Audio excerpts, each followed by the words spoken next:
American horror story season 1 episode 12 afterbirth murder house की डरावनी और खौफनाक कहानी के अंतिम अध्याय की ओर ले जाता है। इस एपिसोड में विवियन की मौत के बाद बेन के जीवन में एक बड़ा बदलाव आता है और वह अपने परिवार को एक बार फिर से जोड़ने की कोशिश करता है। इस बीच मर्डर हाउस के भूतों का असली मकसद पूरी तरह सामने आ जाता है। विवियन की मौत और उसके जुड़वां बच्चों के जन्म के बाद बेन हार्मन पूरी तरह टूट चुका है। वह मर्डर हाउस में अकेला रह गया है, अपनी पत्नी और बेटी को खो चुका है। बेन इस दर्द और अकेलेपन से बाहर निकलने की कोशिश करता है, लेकिन घर के भूतों की उपस्थिति उसे हर बार वापस खींच लेती है। बेन ने फैसला कर लिया है कि वह मर्डर हाउस को हमेशा के लिए छोड़ देगा और अपने बेटे, जिसे अब तक कॉन्स्टेंस ने अपने कब्जे में रखा हुआ है, को वापस लेने की कोशिश करेगा। वह यह समझ चुका है कि मर्डर हाउस में रहना अब सुरक्षित नहीं है और वह अपने बेटे के साथ एक नई जिंदगी की शुरुआत करना चाहता है। कॉन्स्टेंस, जो अब बेन और विवियन के एंटीक्राइस्ट बच्चे माइकल की देखभाल कर रही है, चाहती है कि माइकल उसके पास ही रहे। उसे इस बात का एहसास है कि माइकल कोई साधारण बच्चा नहीं है, उसमें शैतान की आत्मा है और वह दुनिया में एक भयानक भविष्य का संकेत है। कॉन्स्टेंस को यकीन है कि माइकल के जरिए वह अपने बेटे टेट का खोया हुआ सम्मान और प्यार वापस पा सकती है। वह माइकल को अपने तरीके से बड़ा करना चाहती है, ताकि वह अपने अंदर के शैतान को पूरी तरह से पहचान सके और दुनिया को तबाह करने की दिशा में कदम बढ़ा सके। बेन, जो अब तक यह समझ चुका है कि मर्डर हाउस में बहुत कुछ गलत है, अपने बेटे को बचाने के लिए कॉन्स्टेंस से लड़ने का फैसला करता है। वह माइकल को लेकर घर से भागने की कोशिश करता है, लेकिन मर्डर हाउस के भूतों की शक्ति उसे रोकने की कोशिश करती है। विवियन और वायलेट, जो अब भूत बन चुकी हैं, बेन की मदद करने के लिए सामने आती हैं। वे चाहती हैं कि बेन और माइकल मर्डर हाउस से बाहर चले जाएं, ताकि कम से कम बेन की जिंदगी बच सके।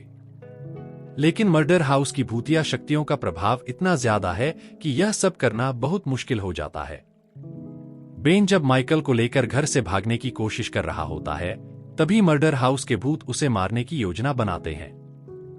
हेडन, जो पहले से ही बेन से बदला लेने की योजना बना रही थी, उसे फुसलाकर घर के ऊपरी मंजिल पर ले जाती है।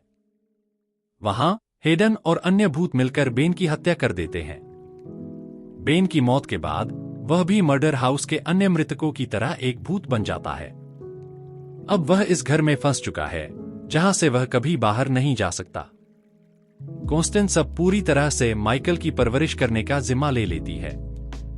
वह उसे अपने घर में ले जाती है और उसे अपने तरीके से बड़ा करने की कोशिश करती है। माइकल के अंदर के शैतानी गुण धीरे धीरे उभरने लगते हैं और कॉन्स्टेंस को इस बात का एहसास हो जाता है कि वह दुनिया के सबसे खतरनाक प्राणी की देखभाल कर रही है।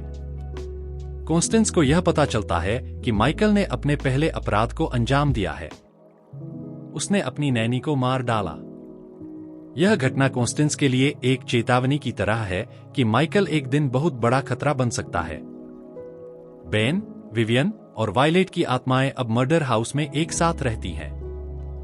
वे इस भूतिया घर में कैद तो हैं, लेकिन उन्होंने एक दूसरे के साथ रहने का फैसला कर लिया है। वे अब एक भूतिया परिवार के रूप में एक नई जिंदगी शुरू करते हैं।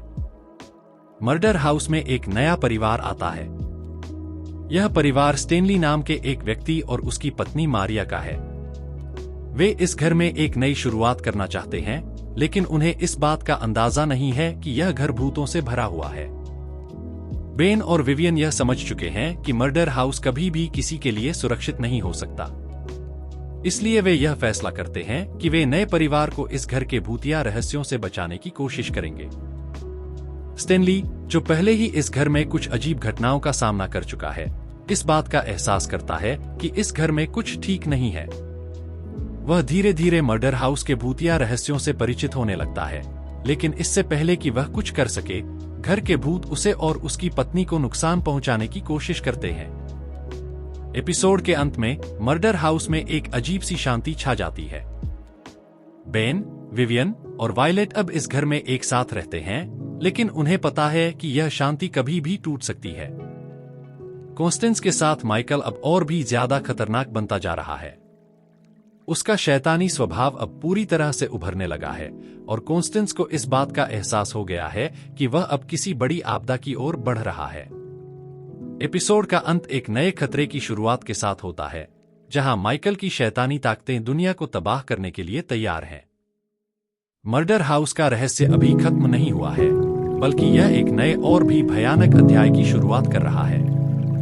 आफ्टरबर्थ एपिसोड मर्डर हाउस की कहानी का अंतिम और सबसे भयानक अध्याय है। इसमें बेन की मौत, विवियन और वायलेट की मदद और माइकल की शैतानी शक्तियों का उभरना कहानी को और भी खौफनाक बना देता है।